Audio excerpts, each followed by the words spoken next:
Level 1, no money. You are standing in front of a fast food menu at night. The board glows above you. You have $6.42 in your pocket. Not on a card. In cash. Because the card is close to overdraft and you don't want to risk it. The person behind the counter asks what you want. You order the smallest thing on the menu. You say no to the drink. You say no to the side. You pay in coins. She counts them without looking up. You take the tray to a plastic table by the window. You sit next to a family that ordered enough food to fill 2 trays. Their kids drink soda. Your cup is water from a fountain that tastes like the machine. You eat slowly, not because the food is good, because slower feels like more. On your phone, an ad plays for a steakhouse across town. You close the ad. You take another bite.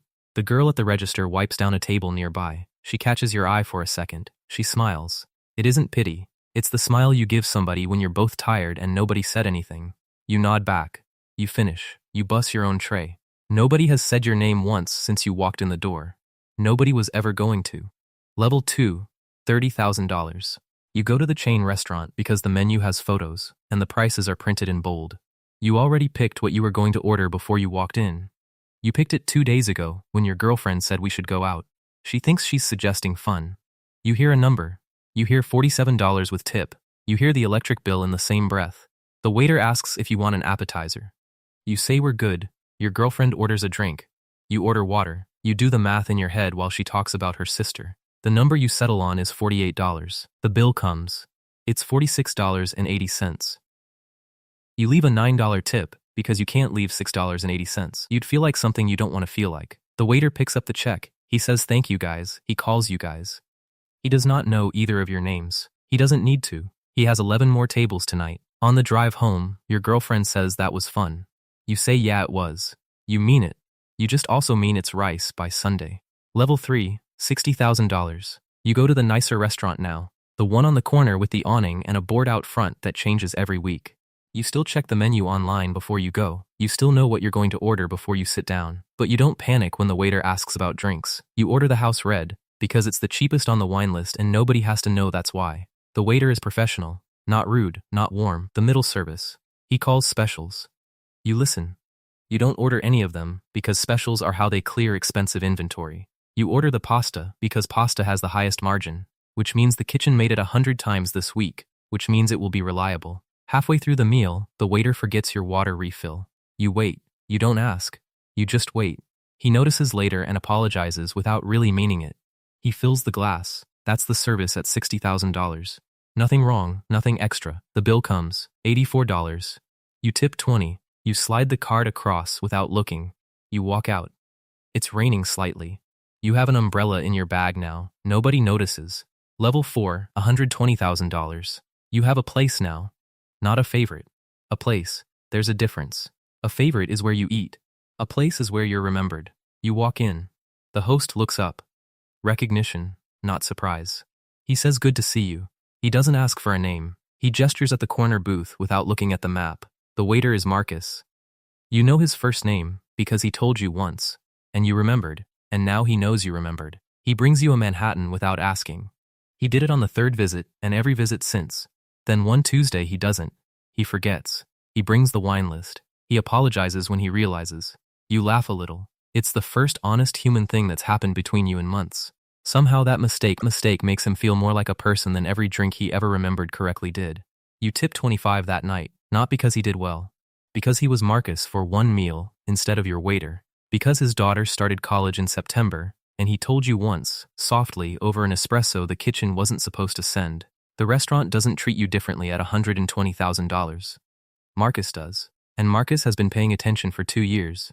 Level 5, $300,000. You don't call the restaurant anymore. You text a manager named Elena. She responds fast. Not instantly. Just fast. She has a table. She almost always has a table. The tables are reserved not by algorithm, but by decision. Elena decides. And Elena decided about you the night you spent enough on a Wednesday to change how the room read your name. You walk in on a Saturday. The place is full. There's a line outside. Elena is at the door.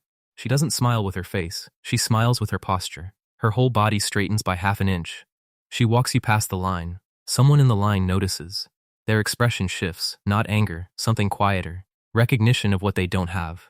Your table is off axis and see everyone, and nobody quite sees you. The wine steward brings a bottle you didn't order from a list you weren't shown. It's fine. Not remarkable. Fine, he pours it anyway. You drink it anyway. The bill is settled against a card Elena has on file. You never see it. Later that week, an email arrives. Elena wrote it herself. It says thank you. It says your name at the top. It's the second time she's used your name all year. Both times were in writing. Level 6, $1 million. You stop going to restaurants that have a website. The places you eat now don't advertise. They exist by referral. You were introduced by someone who was introduced by someone. The introduction took months. There is no menu when you sit down. There's a conversation. The chef comes out, not for a photo, to talk. He asks what you've been eating this week. He asks if you're in the mood for fish. He asks about your daughter's food allergies because someone told him she was coming. She's never been to this restaurant. He remembered. Halfway through, a course arrives that you don't love. Sea urchin, undercooked in a way that catches in your throat. You don't send it back. You eat 2 bites and leave the rest. The waiter clears it without asking. Nothing is said. The next course is quietly better. That's the arrangement here. Mistakes are absorbed into the meal instead of announced. There is no bill. There's a monthly account. You don't see the amount. You don't want to. Your assistant handles it. You realize halfway through the meal you haven't opened a menu in 2 years. You just eat what the chef decided you were going to eat. Most of the time, he's right. Not always. Level 7, $10 million. You have a standing table at 3 restaurants that don't take reservations. Not for you. For anyone. Not a special phone number, not a hidden line. Just a table, kept clean, waiting. If you don't come, they seat someone else at 8:30. If you come, it's yours at 8:15. That's the entire arrangement. When you arrive, the chef doesn't come out anymore. Not because he doesn't care. Because you're a regular now. And regulars at this level want to be left mostly alone. Occasionally he sends something out. A small dish. A note. Once, in the summer, a bad bottle. He walks over himself to apologize. He doesn't have to. But he does. You notice that he does. You understand for the first time that at this level, the mistakes aren't hidden. The mistakes are handled personally because the relationship can hold them. You pay in a way you can't quite describe. Not always the same night. Sometimes not at all that season. An accountant reconciles it later. You couldn't tell someone what your last dinner cost. Not to be cool. You genuinely don't know, and you don't want to, because knowing would turn the room into a bill again. And the room stopped being a bill a long time ago. Level 8, $100 million. You have a chef. His name is Antoine. He's been with you 6 years. He earns more than most restaurant owners. He travels when you travel. He cooks when you cook. He doesn't cook when you go out, because you almost never do anymore. Antoine is not a magician. Sometimes the sauce is too salty. Sometimes he tries something new and it doesn't land. You tell him quietly. He nods. He fixes it the next day. That's the relationship. Small honest adjustments. Nobody performs. Nobody grovels. He is a man doing a job well, and you are the person for whom the job exists. Your friends come over. They're rich too. They don't ask what the food is. They just eat it. Because at this level, everyone's chef could have made this, and nobody wants to compare. There is no bill, there's a salary, and a payroll, and an accountant somewhere reconciling ingredients against a fund. Antoine goes home at 10 to his wife, who thinks his job is strange. She's never met you. She never will. He wouldn't want her to. Not because you aren't kind. Because he wants to keep those 2 rooms separate. And you understand that, and you never ask. And that's why he's still with you 6 years later. Somewhere right now, someone is standing in front of a fast food menu at night. They have $6.42 in their pocket. Not on a card. In cash. They order the smallest thing on the menu. They say no to the drink.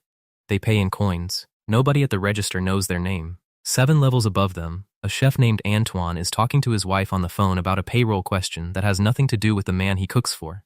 Same hunger. Same mouth. Same 24 hours in the day. Everyone in every one of these rooms is eating. The food is barely the point. What changes is who looks up when you walk in, who says your name, who remembers the drink you ordered last time, who lets a mistake pass without making it a bill. The restaurant doesn't change at every level. The hospitality does. And hospitality, that small quiet gesture, is the whole thing money has been buying you all along. Not the food. Never the food. The welcome.